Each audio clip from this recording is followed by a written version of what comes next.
Of you very very good evening. सभी का बहुत बहुत स्वागत है। नमस्कार, गुड इवनिंग, सत श्री अकाल, आदाब दोस्तों। स्वागत है सभी का एकाग्रता सीए यूट्यूब चैनल पे, कॉमर्स अड्डा 247 पे और सीयूईटी यूट्यूब चैनल पे। मैं हूं आपका होस्ट, आपका दोस्त अंशुल अग्रवाल। करता हूं आप सभी का तहे दिल से स्वागत। एक बार क्विकली चेक कर लेते हैं क्या मैं ऑडिबल विजिबल हूं या नहीं। सबको जो लोग लाइव देख रहे हैं मुझे फटाक से ऑडियो वीडियो चेक दे देना।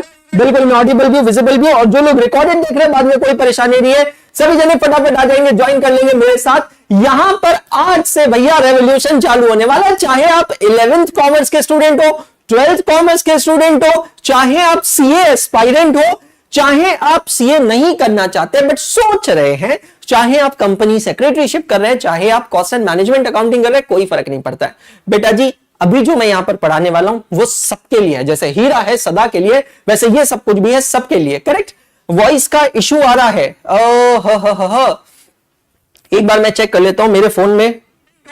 चाहे आप सीए नहीं करना चाहते, नहीं, बिल्कुल परफेक्ट है बेटा जी, बिल्कुल परफेक्ट है। सो यार हाँ, ये जो सीरीज है ये है बेसिक्स ऑफ अकाउंटिंग की, बेसिक्स ऑफ अकाउंटेंसी की, जो भी आप कहना चाहें। बिल्कुल जीरो से हम लोग सीखने वाले। तकरीबन 15 से 20 लेक्चर्स की ये सीरीज है। मैं आपको वादा कर रहा हूं, आपको अकाउंटिंग की, अकाउंटेंसी के बारे में कुछ भी नहीं पता तो भी मैं आपको पता करवा दूंगा, तो भी मैं आपको समझा दूंगा। ये मेरा आपसे वादा है। शक्ति। करेक्ट। चलिए एक एक करके शुरू करते हैं, आगे बढ़ते हैं। पहला दिन है, पहला वीडियो है, थोड़ी जानकारी, थोड़ी सी इंफॉर्मेशन, उसके बाद में तो फिर धीरे धीरे करके इसको सबको ट्रिम करते चलेंगे। नाउ मूविंग अहेड दोस्तों, आगे बढ़ते हुए देखते हैं। सबसे पहले यहां पर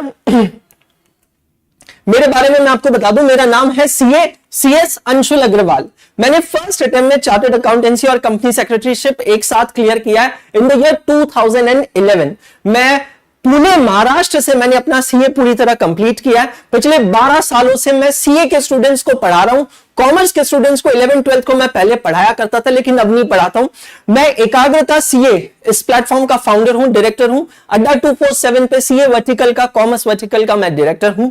और besides being a chartered accountant मैं लाइफस्टाइल ब्लॉगर हूं, जोश टॉक स्पीकर हूं, मोटिवेटर हूं। बट अभी ज्यादा नहीं, धीरे धीरे कहते हैं ना, कुछ समय बिताइए आप मेरे साथ, फिर आप मुझे जान जाएंगे। मैं अपनी जिंदगी में ना ये 3 रूल्स को फॉलो करता हूं, जिनको मैं अपने सक्सेस मंत्रास कहता हूं। नंबर 1 है पेशेंस, धैर्य बहुत ज्यादा जरूरी है। नंबर 2 है ट्रस्ट, विश्वास। और नंबर 3 है सेल्फ रिलायंस, मतलब आत्मनिर्भरता। मेरा टाइम टेबल और शेड्यूल यहां पर आप लोगों के सामने है। मैं YouTube पे आज से लाइव चालू कर रहा हूं पूरी अपनी टीम के साथ, अपने पूरी की पूरी टीम। अभी आपने 4 बजे स्वाति मैम को देखा है, 5 बजे डी निशान सर प्रयागराज, 6 बजे ये बंदा हाजिर है, और 7 बजे आएंगे माननीय आदरणीय जतिन भाई जी डेमला। मंडे टू फ्राइडे हम लोग आपकी क्लासेस लेने वाले। मेरा टाइमिंग है शाम को 6 बजे। ये जो बैच आप देख रहे हैं ये है सीए फाउंडेशन की सफलता बैच। अब सवाल यहां पर ही आता है कि सर अगर हम लोग सीए नहीं कर रहे हैं तो ये बैच देख सकते हैं। जैसे कि मैंने कहा, अकाउंटिंग हो, मैथमेटिक्स हो, इकोनॉमिक्स हो, ये सारे सब्जेक्ट्स 11th 12th में भी होते हैं। तो ये जो वीडियोस है ये 11th 12th वाले बच्चों के लिए भी इक्वली एप्लीकेबल और बहुत इंपॉर्टेंट है। करेक्ट। अभी जो बैच चल रही है सीए फाउंडेशन की सफलता बैच है 2025 की। सर जनवरी वाला बच्चा देख सकता है यार, देख जरूर सकते हो, लेकिन जनवरी तक सिलेबस खत्म नहीं होगा। सर ये बैच फ्री है, 100% फ्री है। सर मई 25 गो हेड, सर सितंबर 25 गो हेड। भाई कंटेंट चेंज नहीं होगा, देखते रहे शिद्दत से। हमारी अड्डा 247 के ऐप पे कुछ क्लासेस चल रही है, आप यहां देख सकते हैं। रेगुलर बैच चल रही है जनवरी 2025 के लिए। एग्जाम ओरिएंटेड बैच अभी रिसेंटली स्टार्ट हुई है, जनवरी 25 मई 25 आप लोग देख सकते हैं। नाउ जो बच्चा अभी 11th 12th में है, सीयूईटी की तैयारी कर रहा है, आई एम सो सॉरी, वो अगर जानना चाहता है कि सीए कौन होता है और सीए कैसे किया जाता है, भाई साहब सच बताऊं, निशांत सर ने, स्वाति मैम ने आपको सारी जानकारी दी है। बट स्टिल अगर आप बैठ के देखना चाहते हैं कि आखिर एक सीए कौन होता है, ये कोर्स कैसे किया जाता है, कितना खर्चा होता है, कितने पेपर्स होते हैं, पासिंग क्राइटेरिया, एग्जाम्स, सब कुछ, चिंता मत करो। एक वीडियो मैंने आप लोगों के लिए बनाई है। कॉमर्स अड्डा पे भी है, सीयूईटी अड्डा पे भी है, एकाग्रता पे भी है। फिर भी नहीं मिल रही है, वरी नॉट, फिकर नॉट, टेक्नोलॉजी का इस्तेमाल करें, क्यूआर कोड को स्कैन करें। इस क्यूआर कोड को स्कैन कर आप ये पूरी वीडियो देख सकते हैं, जहां पर आपको A to Z पूरी जानकारी मिलेगी। अगर आप सीए फाउंडेशन और इंटर के स्टूडेंट्स हैं जो ऑलरेडी ये सेशन देख रहे हैं, आप लोगों को रिवीजन वीडियोस चाहिए, चिंता मत करो, मेरी नहीं, पूरी की पूरी टीम की, पूरी की पूरी टीम की रिवीजन वीडियोस एक सिंगल डेस्टिनेशन पे मिलेगी। इस क्यूआर कोड को स्कैन कर लो। भैया टेक्नोलॉजी है, टेक्नोलॉजी का पूरा इस्तेमाल करना है, ये क्यूआर कोड को स्कैन कीजिए, आपको सारे के सारे रिवीजन वीडियोस, मैराथन, सबकी लिंक्स एक जगह पर मिल जाएगी। This is very important. Now यहां पर है पूरी की पूरी टीम, बिल्कुल अलीशा चौहान जी, ये बैच पूरी तरह फ्री है 11th 12th CS CS CMA के बच्चों के लिए, कोई परेशानी नहीं। पूरी की पूरी टीम है, दर्शन जैन सर है, जतिन डेमला सर है, स्वाति मैम है, ये नाचीस, फिर यहां पर है ओए होए होए होए, तारीफ करूं क्या सके जिसने तुम्हें बनाया, निशान सर प्रयागराज, आदर्श भाई जोशी, और यहां पर आप देख सकते हैं हमारे आकाश पेडनेकर सर मुंबई से। ये पूरी की पूरी टीम है। एकाग्रता अड्डा 247 आपके लिए लेके आया सब्सक्रिप्शन मॉडल, जहां पर सिंपल तरीका है, सीधी बात, नो बकवास। आपके पास दो ऑप्शन है, महापैक, महापैक प्रो। अगर आप सीए करना चाहते हैं तो आप हमारी सब्सक्रिप्शन लेंगे और सब्सक्रिप्शन लेकर आप हमारी क्लासेस अटेंड कर सकते हैं। ये क्लासेस, ये सीरीज सफलता बैच यूट्यूब पे हो रही है एब्सोल्युटली फ्री। 11th का बच्चा, 12th का बच्चा, सीए फाउंडेशन का बच्चा, सीएस फाउंडेशन या ईटी का बच्चा या सीएमए का बच्चा आप आराम से देख सकते हो। बेसिक्स ऑफ अकाउंटिंग हम लोग यहां पर शुरू करें, लेट्स गेट स्टार्टेड। और हां, जब भी आप टैग करें हमें, कहीं पे भी इंस्टाग्राम पे पोस्ट डालें, इस हैशटैग को यूज करें, हैशटैग सीए बाहुबली टीम। ये आपकी टीम है, ये नाम आप लोगों ने हमें दिया है। चलिए शुरू करते हैं हमारे आज के टॉपिक के साथ, अकाउंटिंग के साथ। Now what is an accounting, एक एक कर देखते हैं, पढ़ते हैं, समझते हैं। काफी लोगों को गलत फहमी है, ठीक है, बहुत बेसिक से जाऊंगा, मैं फिर से बता रहा हूं, अज्यूमिंग कि यहां पर क्लास में बहुत सारे लोग नॉन कॉमर्स लोग हैं, उस लेवल से मैं जाने वाला हूं, ठीक है। What is accounting? My dear friends, हम लोगों को लगता है, काफी लोगों को गलत फहमी है कि जब अकाउंटिंग ये टर्म की बात होती है तो अकाउंटिंग का मतलब होता है सिर्फ debit, credit, asset, liability, profit, loss, income, expense. अहिया काई बात नहीं मोटा भाई, ऐसा कुछ नहीं है कि बाबा, ऐसा कुछ नहीं है बाबा। अकाउंटिंग का मतलब होता है किसी भी तरीके की counting. Any and every type of counting is known as accounting. Are you getting my point? Any and every type of counting is known as accounting. This is very very important. मतलब यार, अगर एक छोटा सा बच्चा है, उस बच्चे के पास, ध्यान से सुनना, एक छोटा सा बच्चा है, उस बच्चे के पास एक 100 रुपीज की नोट है, 100 रुपए की नोट। आप उस बच्चे से क्या करते हैं, उसकी 100 रुपए की नोट ले लेते हैं, ठीक है, और उसकी 100 रुपए की नोट लेकर उसको उसके बदले में चिल्लर दे देते हैं, कॉइन्स दे देते हैं, 10-10 रुपए के 5 कॉइन्स। ये बच्चा जो है ना, नादान परिंदा, छोटा बच्चा, ये खुश हो जाएगा। माइक में प्रॉब्लम आ रही है, एक मिनट, मेरे यहां पे तो वॉइस सही आ रही है, मैं चेक कर लेता हूं एक बार। उस बच्चे से क्या करता है, उसकी 100 रुपए की नोट ले लेते हैं, ठीक है, और उसकी 100 रुपए की नोट लेकर उसको उसके बदले में चिल्लर दे देते हैं, कॉइन्स। मेरे यहाँ पे तो बिल्कुल परफेक्ट है दोस्त, मेरे यहाँ पे तो आवाज में कोई प्रॉब्लम नहीं है, बिल्कुल परफेक्ट आ रही है आवाज, है ना, चेक कर लेना भाई, बिल्कुल परफेक्ट है। प्रॉब्लम होती थी तो यार आउटपुट सब जगह सेम आता था, ठीक है, हाँ जी, ठीक है। बाकी अगर फिर भी प्रॉब्लम आ रही है तो आज एडजस्ट कर लो, कल वापस कुछ सेट कर लूंगा, ठीक है। नाउ छोटा बच्चा है, 100 रुपए की नोट है इसके पास, एक नोट, आप उसको 10-10 रुपए के 5 कॉइन्स देते हैं और उससे 100 रुपए की नोट ले लेते हैं। आपको पता है ये छोटा बच्चा खुश हो जाएगा, कुछ खुश हो जाएगा। क्यों हो जाएगा पता है? पता है क्यों खुश हो जाएगा?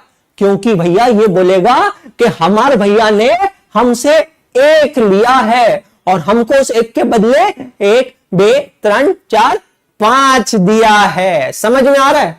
हमारे भैया ने हमसे एक लिया है, उसके बदले में हमें 5 दिया है। अरे भैया, वो छोटा बच्चा को जाकर कौन समझाओ, अरे पगले तू तो लुट गया, तू तो बर्बाद हो गया रे, 50 रुपए का तेरा नुकसान हो गया। लेकिन वो छोटा बच्चा को समझ में नहीं आता है, उस बच्चे को कहां पता है कि what is money, what is currency, what is rupee, nothing. He simply understands counting. Any and every type of counting means accounting. जितने भी लोग ये सेशन देख रहे हैं, 11th वाले, 12th वाले, सीए फाउंडेशन वाले, सीएस वाले, सीएमए वाले, अंकल आंटी, ताऊ ताई, मामा मामी, बुआ फूफी, कोई भी जगह बैठ के जो ये सेशन देख रहे हैं, सबको मैं चैलेंज कर रहा हूं, ये 20 सेशन देख डालो, अकाउंटिंग झींगा लाला पक्का। सिंपल सी चीज है, दिमाग से निकाल दो मुझे अकाउंटिंग नहीं आता, दिमाग से निकाल दो मैं ह्यूमैनिटीज वाला हूं, मैं आर्ट्स वाला हूं, मैं साइंस वाला हूं। कुछ नहीं है, कुछ नहीं है भाई साहब, डेफिनेटली कुछ नहीं है। सिंपल सी चीज है, 100 बात की एक बात, किसी भी तरीके की काउंटिंग में होती है accounting.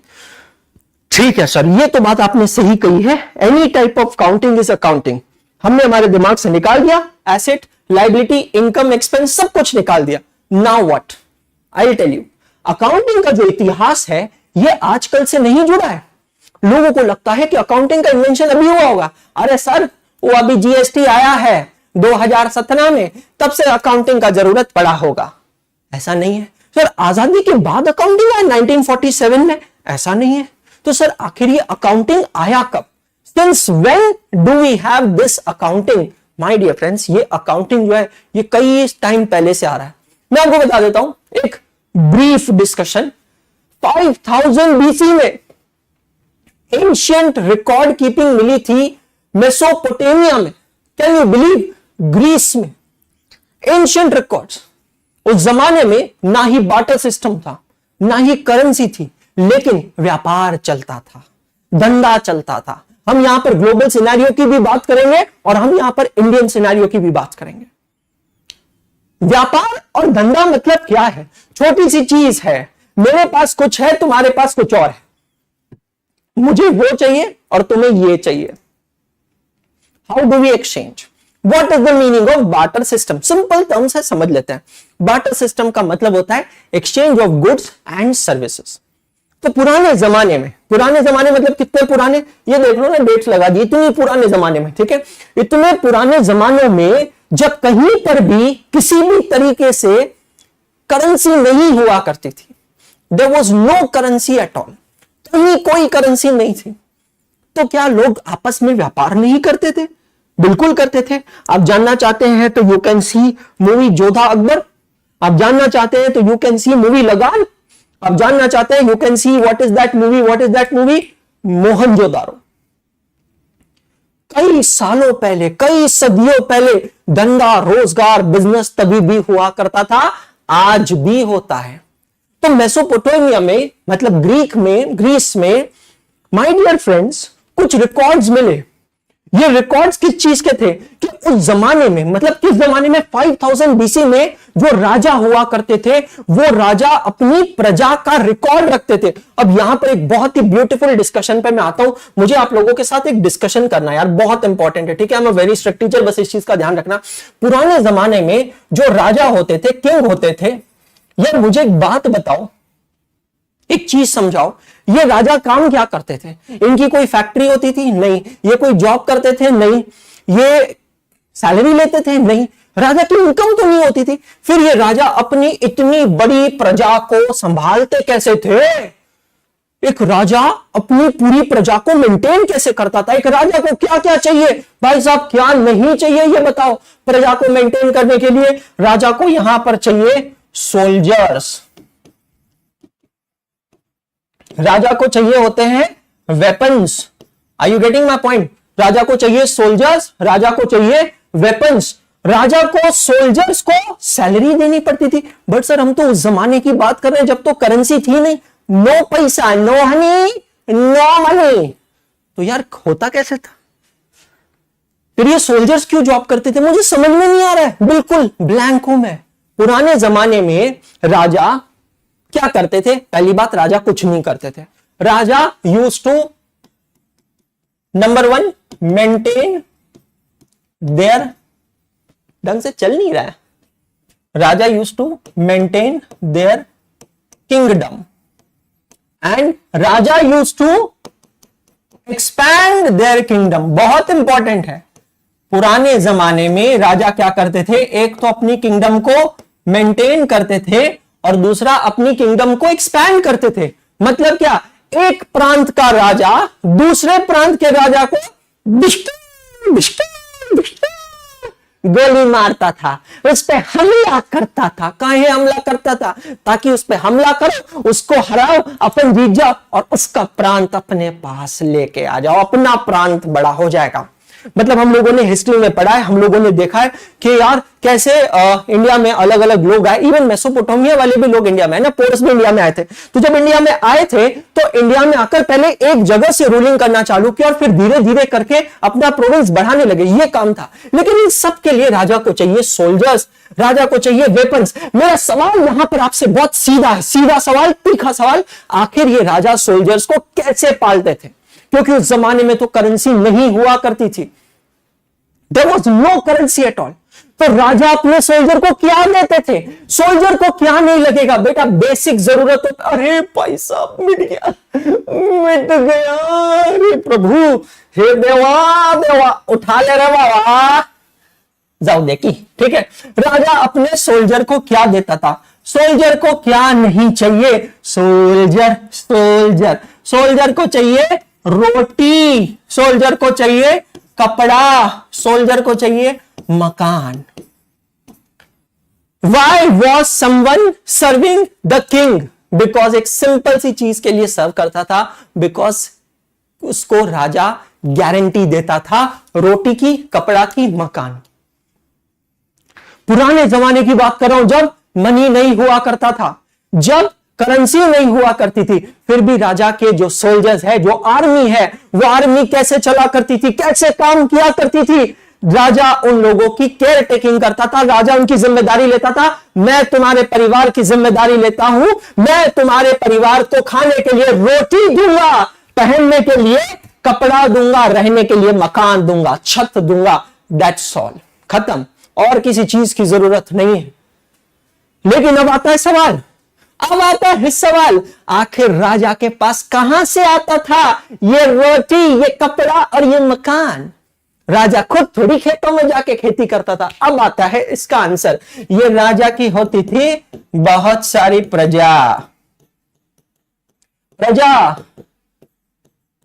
The citizens of the province. ये वो लोग होते थे जो राजा की नगरी में रहते थे, जिनको राजा प्रोटेक्शन दे रहा है, प्रोटेक्ट कर रहा है। किससे? ताकि दुश्मन देश से, दूसरे देश का राजा अगर जब हमारे पे हमला करेगा तो हम तुम्हें प्रोटेक्ट करेंगे।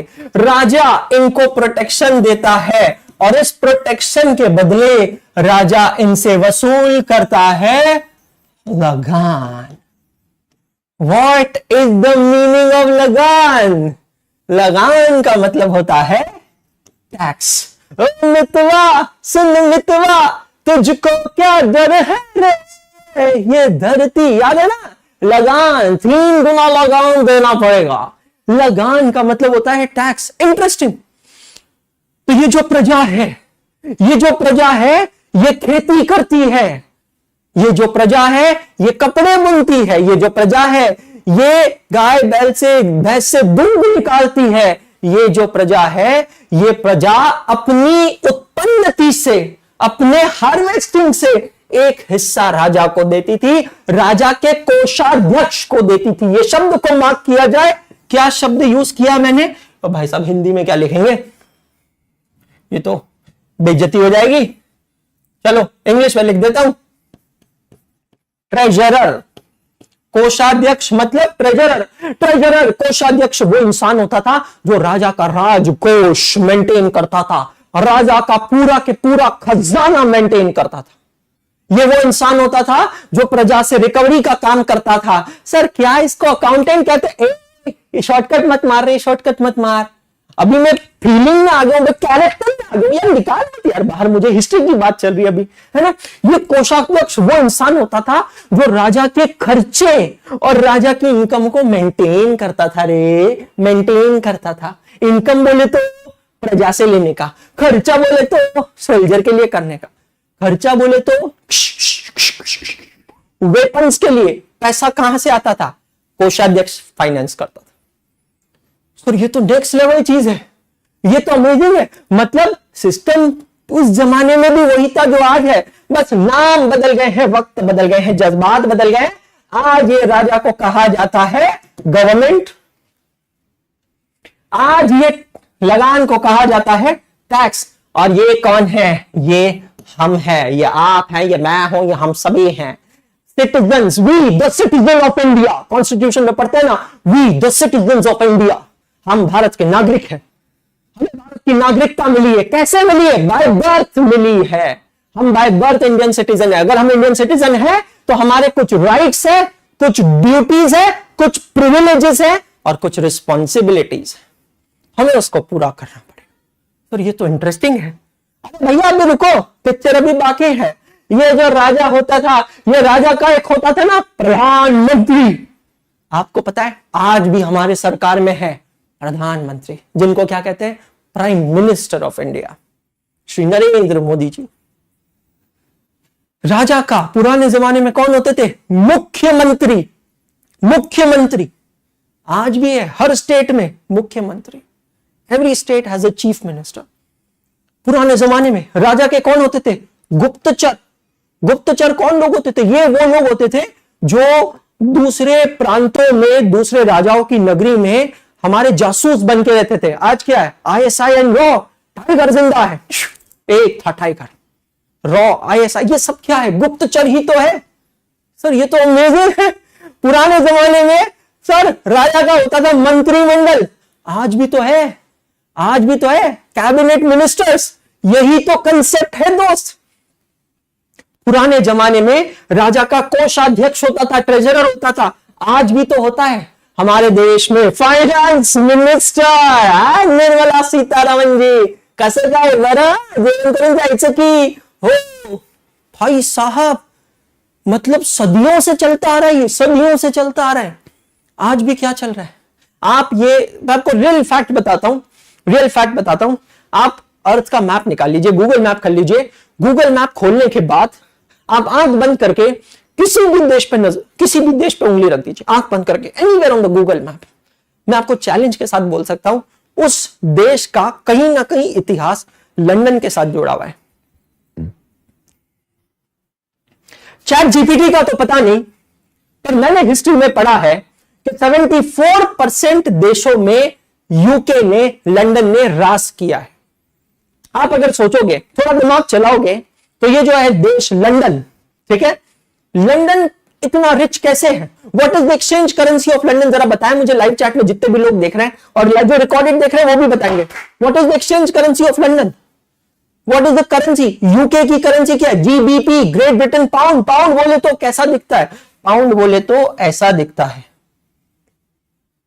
ऑलमोस्ट 90 रुपए का एक पाउंड होता है। एक दो नहीं, 90 रुपए का, 90 रुपीज का एक पाउंड है। कभी सोचा है क्या इतना रिच कैसे हुआ? यूएस की करेंसी क्या है? सभी जने बताओ फटाफट। Dollar, I mean dollars, US dollars, correct. Dollar का एक्सचेंज रेट क्या है? 82, 83 रुपीज एक्सचेंज रेट चल रहा है, ठीक है। चलो यूएस क्यों रिच है? यूके से पहले यूएस पे आते हैं। यूएस क्यों रिच है? सिंपल है, यूएस ने टेक्नोलॉजी बनाई है। दो ऐसी चीजें जिसका यूएस सबसे बड़ा एक्सपोर्टर है पूरी दुनिया में, एक है टेक्नोलॉजी, दूसरा है डिफेंस। ये दो चीजों की वजह से यूएस सबसे अमीर है पूरी दुनिया में। मतलब वन ऑफ द रिचेस्ट, सबसे अमीर कहना गलत होगा, आई am sorry, my bad. US क्यों इतना अमीर है? एक्सचेंज रेट, भाई एक फैक्ट मैं आपको बताता हूं, आप हिल जाओगे। एक फैक्ट मैं आपको बताता हूं दोस्तों, इन द ईयर 1900, ध्यान से सुनना, रूह कांप जाएगी, मैं सच बता रहा हूं, रूह कांप जाएगी, सच बोल रहा हूं। साल 1900 में, साल 1900 में इंडिया का 1 रुपया जो देते थे, उसके बदले में, ध्यान से सुनना, उसके बदले में $3 हमें मिलते थे। मैं ये एग्जैजरेटेड डेटा नहीं बोल रहा हूं, सच बोल रहा हूं। 1 रुपया देते थे ना हमारे हिंदुस्तान का, भारत का, तो हमें उसके बदले में $3 मिलते थे, यूएस डॉलर्स। आज हम कहां पर पहुंच गए हैं 2024 में, जहां पर बाकसम $1 लेने के लिए हमें यहां पर 83 रुपीज देने पड़ रहे। Where are we? कहां पहुंच गए दोस्त? मेरा पॉइंट समझने की कोशिश करना। बहुत इंटरेस्टिंग पॉइंट को मैं टच कर चुका हूं। मैं फिर से बता रहा हूं, ये 20 लेक्चर्स आप मुझे दे दो, मैं आपको प्रॉमिस कर रहा हूं, मैं अकाउंटिंग आपकी रगों में उतार दूंगा। ब्लड टेस्ट करवा लेना 20 लेक्चर के बाद, आरबीसी डब्ल्यूबीसी के बाद मेरे नाम के साथ अकाउंटिंग निकलेगा, मैं वादा कर रहा हूं। आप ये डेटा देखो बॉस, कहां पहुंच गए भाई साहब। 1900 में, साल 1900 में 1 रुपया, 1 इंडियन रुपया जो था, उसके बदले में आपको $3 मिलते थे, 3 यूएस डॉलर। मतलब which currency is the strong currency? Indian currency. And which currency is the weak currency? US dollar. आज 2024 में हम, आज 2024 में अगर मुझे $1 चाहिए तो मुझे अपने देश के 83 रुपीज देने पड़ेंगे। Can you believe me? Is it insane? And this is just mind boggling man, just mind boggling. मेरा दिमाग काम नहीं कर रहा ये डेटा देखकर। मुझे आप एक्सप्लेन करिए। दोस्त सिंपल सवाल पूछूंगा, मुझे जवाब चाहिए। 1900 और 2024 को कंपेयर करते हैं। चलो आते हैं सीधा फैक्ट्स पे बात करता है। 1900 और 2024 को कंपेयर करते हैं। मुझे एक बात बताओ, सबसे ज्यादा डेवलपमेंट कब है, 1900 में या 2024 में? बाकी सारी चीजें छोड़ो, मुझे आप बात करो इंफ्रास्ट्रक्चर डेवलपमेंट की। ज्यादा अच्छा इंफ्रास्ट्रक्चर कब है, 1900 में या 2024 में? आंसर है 2024 में। एजुकेशन बेहतर कब है? 2024 में। ट्रांसपोर्टेशन बेहतर कब है? 2024 में। पॉपुलेशन ज्यादा कब है? 2024 में। बिजनेस ज्यादा कब है? 2024 में। इंडस्ट्री ज्यादा कब है? 2024 में। इंडस्ट्रियलाइजेशन ज्यादा कब है? 2024 में। रेवोल्यूशन का है? 2024 में। स्टार्टअप्स का है? 2024 में। टेक्नोलॉजी का है? 2024 में। सब कुछ जब 2024 में है, सारे फैक्टर्स 2024 में पॉजिटिव है, तो ये हुआ कैसे? How is this possible man? कहां से कहां आ गए हम? बस यही तो मैं आपको समझा रहा हूं। दोस्त, अकाउंटिंग को सब्जेक्ट की तरह मत पढ़। शाम का 6 बजे का समय ना मेरे लिए छोड़ दे, बाकी सारी बसोड़ी साइड में रख। सिंपल है। ये शाम का जो 45 मिनट का सेशन है ना, इसको तुम ये देखकर पढ़ो ही मत कि मैं पढ़ाई कर रहा हूं। सिंपल है। मैं यहां पर एक, जैसे कॉमेडी शो चलता है ना, कपिल शर्मा शो, वैसे यहां पर मैं एक शो देख रहा हूं। 45 मिनट का शो है, मंडे टू फ्राइडे, रोज शाम को 6 बजे लगने वाला है। कैरेक्टर, किरदार का नाम है अंशुल अग्रवाल। खत्म, मैटर खत्म। मैं बता रहा हूं, मैं उतार दूंगा अकाउंटिंग तुम्हारे अंदर, पर तुम ध्यान से देख लो बस। मुझे लेना देना नहीं तुमको, आगे सीए करना नहीं करना सब साइड में छोड़ दो बेटा, आप सब साइड में छोड़ दो। बस अकाउंटिंग पढ़ लो मुझसे, बाकी कुछ नहीं चाहिए मुझे। सच बता रहा हूं। कहां पहुंच गए भाई? अच्छा, आपको एक चीज और बताऊं, हम सबको लगता है दुनिया की सबसे स्ट्रॉन्गेस्ट करेंसी कौन सी है? US dollar. है ही नहीं, है ही नहीं। दुनिया की सबसे स्ट्रॉन्गेस्ट करेंसी का नाम है कुवैत दिनार, KWD, सद्दाम हुसैन। भाई साहब, दिमाग काम नहीं करेगा जब मैं आपको आंकड़ा बताऊंगा। एक Kuwait dinar, 1 KWD is almost equal to 275 रुपए। कहां पे बैठे हो? कहां पे बैठे हो भाई? दुनिया की स्ट्रॉन्गेस्ट करेंसी कुवैत दिनार। एक कुवैत दिनार अगर हमको लेना है, हम भारतीयों को लेना है, हिंदुस्तानियों को लेना है, हमको उसके लिए 275 रुपए, 250 रुपए देना पड़ेगा। दोस्त, कहां पहुंच गए भाई हम? I really want to know.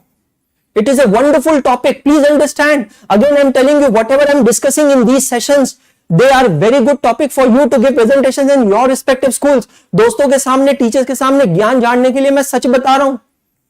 Amazing है, ये बहुत जबरदस्त डिस्कशन है। क्यों ऐसा हो गया भाई? सोने की चिड़िया कहा जाता था हमारा हिंदुस्तान।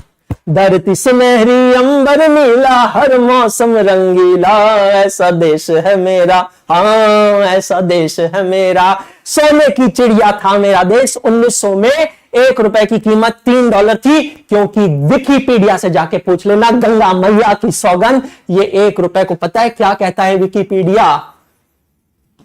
British Indian rupee. रूह कांप जाती है ये शब्द सुन के। केड़ा ब्रिटिश इंडियन रुपी?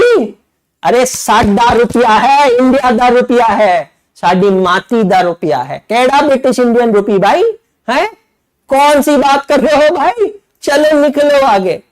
हमारा देश सोने की चिड़िया थी। अरे ये वो देश था जहां पर एक गरीब घर की महिला भी अपने पैरों में और हाथों में जो चांदी के कंगन पहना करती थी, उसका वजन तकरीबन 4 से 5 किलो होता था। भारत एक ऐसा देश है जो आज दुनिया में ग्लोबली, मैं मजाक नहीं कर रहा हूं, मैं इकोनॉमिक्स नहीं पढ़ा रहा हूं, वो मेरा सब्जेक्ट नहीं है, मैं पढ़ा ही नहीं रहा हूं भाई, मैं तो सिंपल सी चीज बता रहा हूं। सीधी बात, नो बकवास। आज और कल का दिन हिस्ट्री का है, अकाउंटिंग के हिस्ट्री का खो देंगे बैठकर। भारत एक ऐसा देश है भाई जहां पर मैं सच बता रहा हूं, आज अगर इंडिया सिर्फ वो होता था ना जो इंडिया था, मैं बता रहा हूं हम लोग यूएस के आगे होते थे। आपने एक चीज सुनी होगी, ठीक है भाई, इमोशनल की बात नहीं है, बहुत इंपॉर्टेंट चीज बोल रहा हूं, और अगर ये सुनकर भी तेरे इमोशन बाहर नहीं निकलते ना भाई, मैं सच बता रहा हूं, फिर तो भाई प्रॉब्लम है। आपने सुना होगा कोलंबस इंडिया के लिए निकले थे, और कोलंबस गलती से यूएस पहुंच गया, और यूएस पहुंच गया, उन्होंने कोलंबस ने यूएस का इन्वेंशन कर डाला, मतलब यूएस की खोज कर डाली, बराबर है। कुछ लोग कहते हैं अरे यार कोलंबस अगर इंडिया आ गए होते थे तो आज इंडिया यूएस होता था। मैं एक चीज बताऊं, हमें कोलंबस की जरूरत नहीं। महाराज अच्छा हो गया आप उधर ही चले गए, हमको बर्गर पिज्जा नहीं चाहिए, आप अच्छा हो गया उधर चले गए, हम कचौरी से ही खुश हैं। इंडिया सिर्फ वो होता था ना जो इंडिया था, तो आज भी हम एक डेवलप्ड कंट्री के डेफिनेशन में आते थे। ये जितने भी लोग हैं जिसने हमारे देश के इतने टुकड़े कर दिए ना, हिंदुस्तान, पाकिस्तान, ईस्ट पाकिस्तान, वेस्ट पाकिस्तान, जिसको बांग्लादेश कहते हैं, भाई साहब अफगानिस्तान जो भी इंडिया का हिस्सा था, अरे तुमको पता नहीं है, तुमने बहुत बड़ी चाल चली है। अरे किंगो, तुमने बहुत बड़ी चाल चली है, जिसको आपने हिस्ट्री में क्या पढ़ा है, डिवाइड एंड रूल। दोस्त, India, old India, pre independence India would have been superpower today. Even today, we are ranking on 7th number as the 7th largest country, geographically 7th largest country of the world.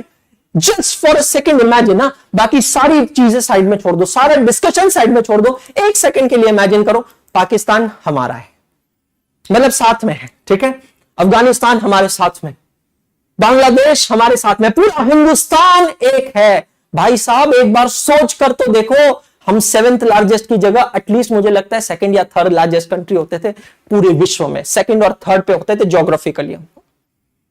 एक बार imagine तो करके देखो दोस्त, हमारी क्या क्या intelligence होता था हमारे पास। दुनिया के 2 ऐसे देश जो सबसे ज्यादा डिफेंस के एक्सपोर्टर है, हम यूएस की बात करें, यूएस कहां से पैसा कमा रहा है, 2 चीजें मैंने आपको बताई, दिमाग में रख लेना, एक है टेक्नोलॉजी, माइक्रोसॉफ्ट दिया यूएस ने पूरी दुनिया को, दूसरा है डिफेंस। 2 ऐसे देश जो डिफेंस के सबसे बड़े एक्सपोर्टर है दुनिया के, उनका नाम सुन लेना, एक है अमेरिका, दूसरा है रशिया। दोनों देश, सबसे ज्यादा लड़ाकू विमान कौन बनाता है, अमेरिका या रशिया। सबसे ज्यादा बम गोला बारूद कौन बनाता है, अमेरिका या रशिया। आपको बताऊं मैं सबसे इंपॉर्टेंट फैक्ट, सबसे इंपॉर्टेंट चीज बताता हूं, दुनिया के 2 सबसे बड़े डिफेंस के कस्टमर का नाम क्या है, हिंदुस्तान एंड पाकिस्तान। ये देखो यहां पर मिला है आपको कस्टमर अपना, यहां पर मिला है आपको कस्टमर अपना।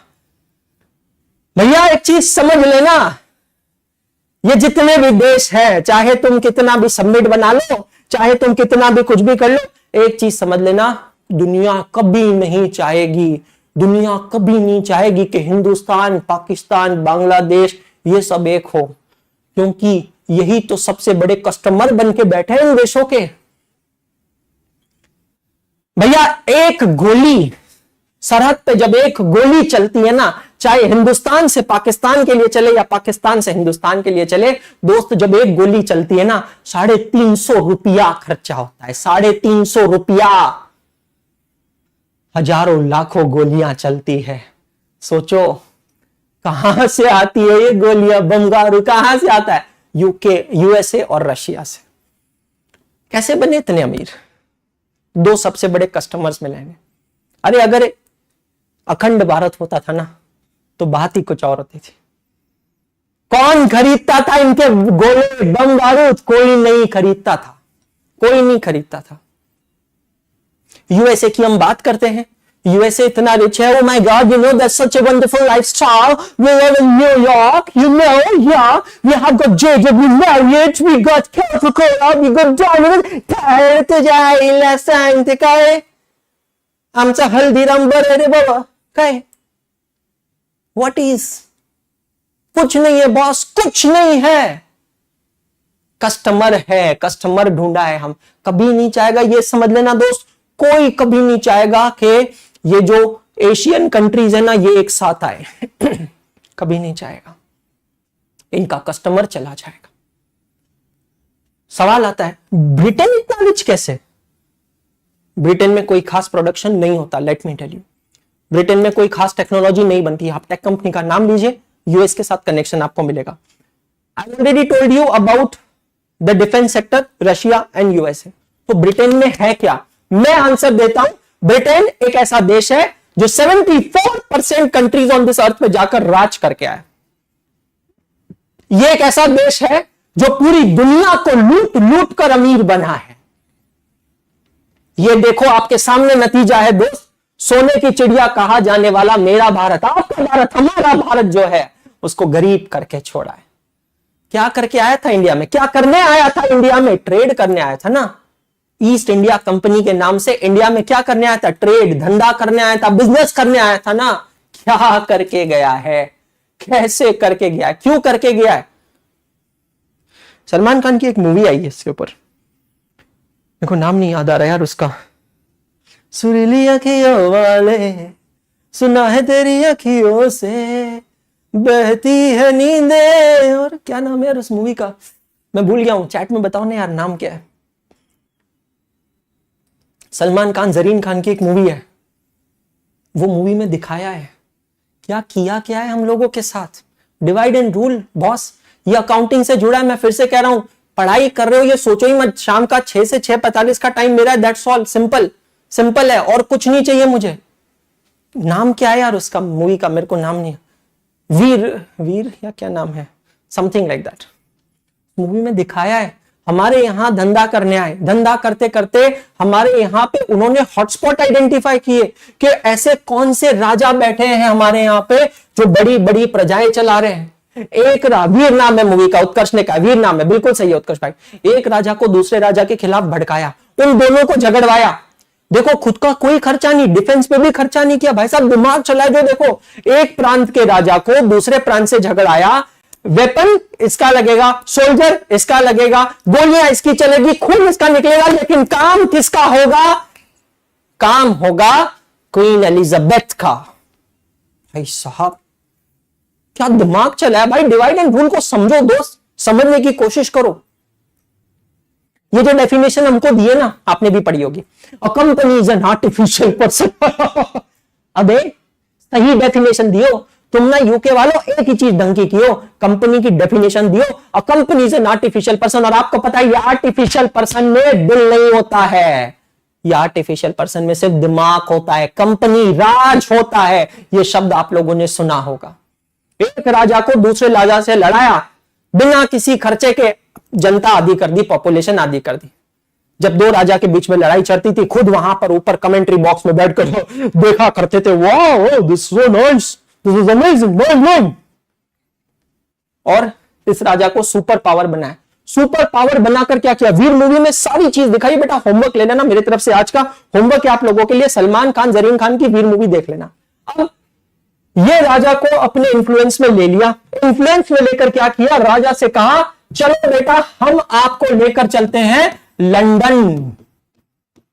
एक ही तो चीज थी इनके पास अट्रैक्ट करने के लिए, गोरी मैम के अलावा एक ही तो चीज थी इनके पास अट्रैक्ट करने के लिए, London. London bridge is falling down, falling down, falling down, London bridge is falling down, my favourite. अपने तौर तरीके, अपनी लाइफस्टाइल, अपनी वेशभूषा, अपने स्टाइलिश लाइफस्टाइल में इन राजाओं को अट्रैक्ट किया। कहां ये अपनी देसी पीते थे, इसके बदले में उनको इंग्लिश वाली पिलाई और लेकर जाते थे लंदन। भाई आज भी ये फैक्ट है, आज भी ये फैक्ट है कि हमारे देश का युवा आज भी विदेश के प्रति वैसे ही आकर्षित है जैसे कई साल पहले हमारे देश के राजा हुआ करते थे। ये आकर्षण कहां गया? ये आकर्षण तो यही है, ये अट्रैक्शन तो यही है। रिपोर्ट्स निकालकर देख लो, हर साल कई हजार मिलियनर्स इंडिया छोड़कर दूसरे देशों में सेटल हो रहे हैं। ये फैक्ट है, अभी का भी फैक्ट है, 2024 का, 2023 का, हर साल का। कई लोग इंडिया छोड़ के दूसरे देशों में जा रहे हैं। लंदन लेकर जाते थे, लंदन ले जाकर ये राजा को लंदन की लाइफस्टाइल लगा देते थे। मतलब they used to attract him कि हाँ दिस इज रियल वर्ल्ड। तुम्हारा क्या है देश? गरीबी है, पसीना है, तो मेरी दुश्मन में तेरा मैं नागिन तू, सब मेरा। तुम्हारे देश में नाग निकलता है, तुम्हारे देश में काला जादू होता है। ये बोलकर हमारी ही सोने की चिड़िया को इन्होंने इतना खराब बना दिया उन राजाओं की नजरों में, दुनिया की नजरों में, और लंदन की लाइफस्टाइल लगा दी। लंदन में ले जाकर उनसे कहा कि तुम तुम्हारे बच्चों को कहां पर भेजो? एजुकेशन के लिए लंदन में भेजो। और लंदन में एजुकेशन के नाम पे क्या ब्रेन वॉश किया जाता था? क्या ब्रेन वॉश किया जाता था कि हाँ queen Elizabeth is good, London is good, English is good, UK is good, everything is good, that's all. वहां पर ले जाकर उनको दिखाया जाता था एक अच्छा इंफ्रास्ट्रक्चर, जितने भी राजा हैं दोस्त, उन सभी राजाओं को वहां पर क्या दिए? घर दे दिए। यहां बड़े बड़े महल में रहकर इन लोगों को अच्छा नहीं लग रहा है, वहां 4 कमरों का एक छोटा सा घर दे दिया, राजा खुश हो जाते हैं। कहां है? हम लोग लंदन में हैं। भाई साहब, हमारे यहां बढ़िया ये बैठ के पीटला भाकरी खाते थे, है ना, सब्जी रोटी खाते थे, वहां जाकर बर्गर खा रहे हैं, कोको कोला पी रहे हैं। बताइए जरा, गोरी मेमो के साथ डांस कर रहे हैं, ये डांस कर रहे हैं, ये आदत लगा दी। अब देखो, जब ये राजा लंदन में जाते थे सो कॉल्ड छुट्टी बनाने, तब यहां पर राजा के पीछे जो ब्रिटिश सरकार थी वो हमारे देश को खोखला बनाती चाहती थी अपने स्पोर्ट्स के थ्रू। लगान मूवी में देखा आपने, कुछ भी झूठ नहीं है, सब कुछ रिसर्च है। आज का सेशन भी पूरा रिसर्च करके आया हूं, कोई भी चीज बकवास नहीं है यहां पर, सिंपल चीज है, रेलेवेंट है, बकवास है, सीधी बात। बकवास लगे बोल देना, सेशन को स्किप मार देना, सिंपल चीज है, मत देखना दोबारा। अगर अच्छा लगेगा एंड में कमेंट जरूर करके जाना, किसी भी चैनल पे देख रहे हो, अच्छा लगेगा कमेंट करके जाना, बकवास लगे छोड़ देना, वापस देखना ही मत, सिंपल सी चीज है। भाई साहब, खून खोलना चाहिए। 1 रुपया $3 से कहां पहुंच गए? $1 ₹83। क्या हो गई? अभी तुम लोग जब पढ़कर तैयार होंगे, जो बच्चे अभी 11th में है, जो बच्चे अभी 12th में आएंगे, फिर आगे तुमको क्या लग रहा है ये करेंसी रेट कहां जाएगा? मैं तुमको मेरा डेटा देता हूं बेटा, मेरा स्टैट देता हूं। मैंने पहली बार अपने इन्हीं हाथों से फॉरेन करेंसी एक्सचेंज की थी इन द ईयर 2009, ठीक है, 2009 में आर्टिकलशिप कर रहा था एक क्लाइंट के लिए, करेंसी एक्सचेंज की थी। आर्टिकलशिप मतलब जो लोग सीए करते हैं ना, उनको 2 साल की ट्रेनिंग करनी पड़ती है, उसको कहते हैं आर्टिकलशिप। 2009 में किया था। आपको पता है उस समय का एक्सचेंज रेट क्या? बताऊंगा ना, हंसोगे यार आप।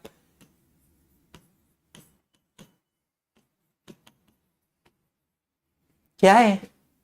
अबे 2009 में 45 रुपए देकर $1 मिल गया था मेरे को, उस समय तो वो भी बहुत लगा था।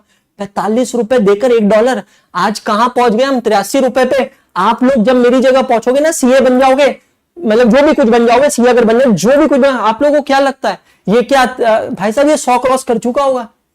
तो आग तो अंदर लगनी चाहिए, क्योंकि इसको बढ़ा या घटा हम ही लोग सकते हैं और कोई नहीं सकते, समझ लेना, हम नहीं सकते, ये मैं आपको अभी बता देता हूं। तो ये राजा को यहां पर भेज दिया, राजा चले जाते थे वहां पर, ये यहां पर बैठ के हमारे सिस्टम को खोखला बनाते थे। प्लीज अंडरस्टैंड, हमारे लोगों पे जुल्म करते थे, अत्याचार करते थे, उन्हें मजबूर करते थे ज्यादा लगान देने के लिए, ज्यादा टैक्स देने के लिए। उनका हैरेसमेंट होता था, एक्सप्लॉइटेशन होता था बेटा, फिजिकल होता था, मेंटल होता था, फाइनेंशियल होता था, हर तरीके से एक्सप्लॉइटेशन होता था। लोगों की जमीनें हड़प ली जाती थी, लोगों को मजबूर किया जाता था कि वो अपनी जमीन के अंदर चरस गांजा की खेती करे, ओपीएम की खेती करे। लोगों को मजबूर किया जाता था कि वो खेती को हार्वेस्ट करके कंपल्सरी वो एक फिक्स्ड प्राइस पे, जो कि बहुत कम प्राइस होती थी, उस प्राइस पे ब्रिटिश सरकार को भेजे, और ब्रिटिश सरकार उसको कहां भेजती थी? उसको भेजती थी लंदन। मैं आपको एक बहुत अमेजिंग चीज बताता हूं, आपके जान के हैरानी हो जाएगी। मैंने आपसे कहा था कि यूके ने 74% कंट्रीज ऑन दिस अर्थ को उन्होंने रूल किया है। इसमें से एक देश का नाम है मॉरिशस। मैं गया हूं उस देश में, मैं आपको बताता हूं उसका फैक्ट। बहुत ही खूबसूरत देश है, आपको पता है, it's one of the best honeymoon destination in the world. बहुत ही ब्यूटीफुल देश है, लेकिन अब तो इंडिया और मालदीव्स की बात नहीं कर रहा हूं, मॉरिशस की बात कर रहा हूं, ठीक है। ये अफ्रीकन कॉन्टिनेंट में आता है, बट रियली स्पीकिंग अफ्रीका से काफी दूर है। छोटा सा आइलैंड है, इतना छोटा आइलैंड है कि आप एक दिन के अंदर ना उसके 2 चक्कर काट सकते हो। मतलब उसका जो डायमीटर है वो कुछ 60-70 किलोमीटर का डायमीटर है, ठीक है। अब जाके भाई गूगल मत करना, मैं आपको एक रफ एस्टिमेट दे रहा हूं।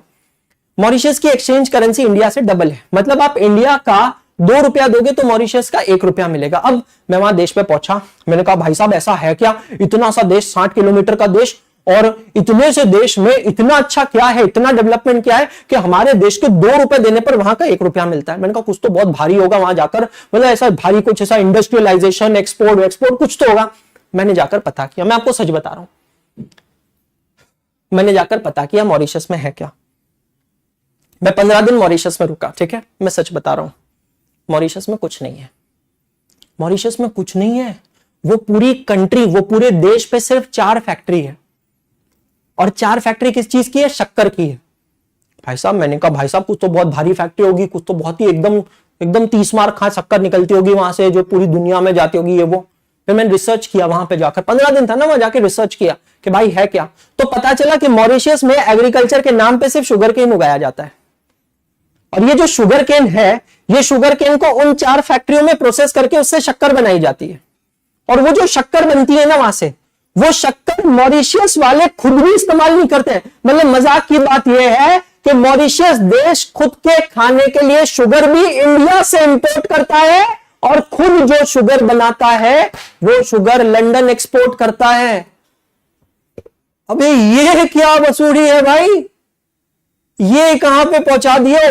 जब थोड़ा इतिहास में गया, हिस्ट्री में गया, तो पता चला कि 1960, 68, 70 के दशक में यूके लंदन मॉरिशियस पे राज कर रहा था इंडिया की तरह। जैसे इंडिया को 1947 में आजादी मिली है, कुछ 1968 वगैरह में मॉरिशस को आजादी मिली। और जब आजादी दी तो आजादी देते समय लंदन ने एक ट्रीटी की, एक एग्रीमेंट किया मॉरिशस की सरकार के साथ। ध्यान से सुनना, बहुत अमेजिंग है, रूह कांप जाने वाला एग्रीमेंट है। वो एग्रीमेंट ये कहता है, एग्रीमेंट कहता है कि आप अपनी धरती पर, मतलब on the land of Mauritius, you will always cultivate sugar cane only, and the sugarcane which is cultivated and harvested on from the land of Mauritius, it will be processed in these 4 factories into sugar, and the sugar which is produced in these 4 factories will not be consumed locally, will not be sold locally, it will be sold, it will be sent to London only at a predetermined price which is mentioned in the treaty।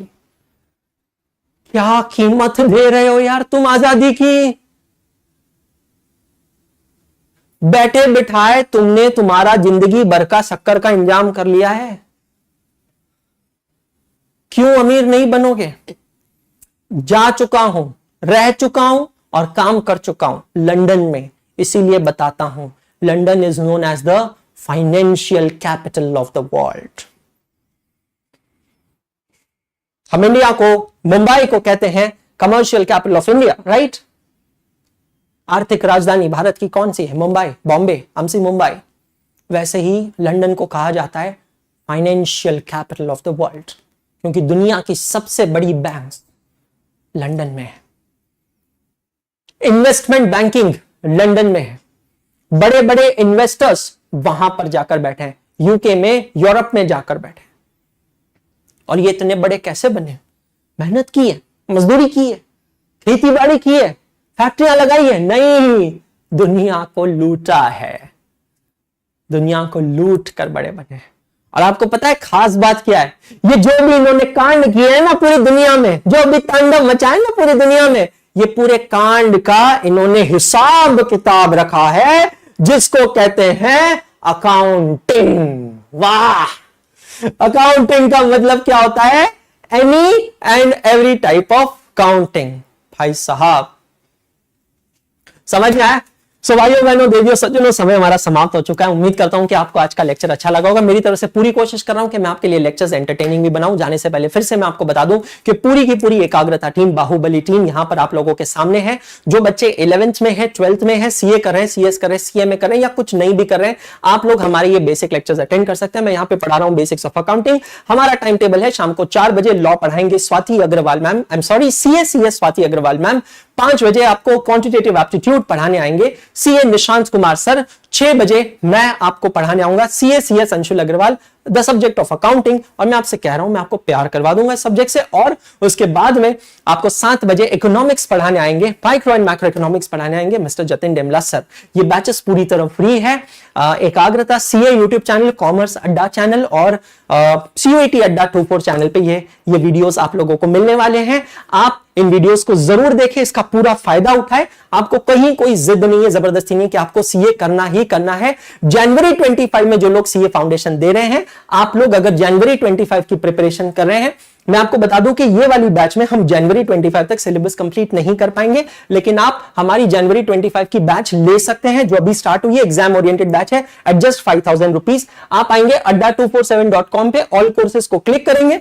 All courses को click करने के बाद आप आगे आएंगे और click करेंगे यहां पर एकाग्रता सीए, इसमें जाएंगे सीए फाउंडेशन। और जब आप सीए फाउंडेशन में जाएंगे तो आपको यहां पर दिखेगा सीए फाउंडेशन महापैक प्रो, और ये है एग्जाम ओरिएंटेड बैच। तो स्पेसिफिकली जो बच्चा जनवरी वाला है, आप ये बैच ले सकते हैं। सिर्फ 5000 रुपए में ये बैच है, पूरा सिलेबस कंप्लीट हो रहा है। आप इसको देख सकते हैं, live recorded unlimited watch time. जो बच्चा सीए नहीं कर रहा है, बिल्कुल टेंशन मत ले दोस्त, बस फॉलो कर, एंजॉय कर। बिल्कुल सही बोल रहा हूं मैं। सीए ना एक ऐसा कोर्स है, जब आपके दिल से यहां से आवाज आएगी तभी आपका कोर्स होगा, नहीं तो कोर्स कभी नहीं होने वाला। एक चीज समझ लेना, ये कोर्स करने के लिए जोर जबरदस्ती नहीं चाहिए। मैं, मम्मी पापा कोई भी जबरदस्ती नहीं करेंगे। यहां पर सिंपल सी चीज ध्यान रखना है, यहां पर आपको डिसीजन तभी लेना है सीए करने का जब आपका दिल करे।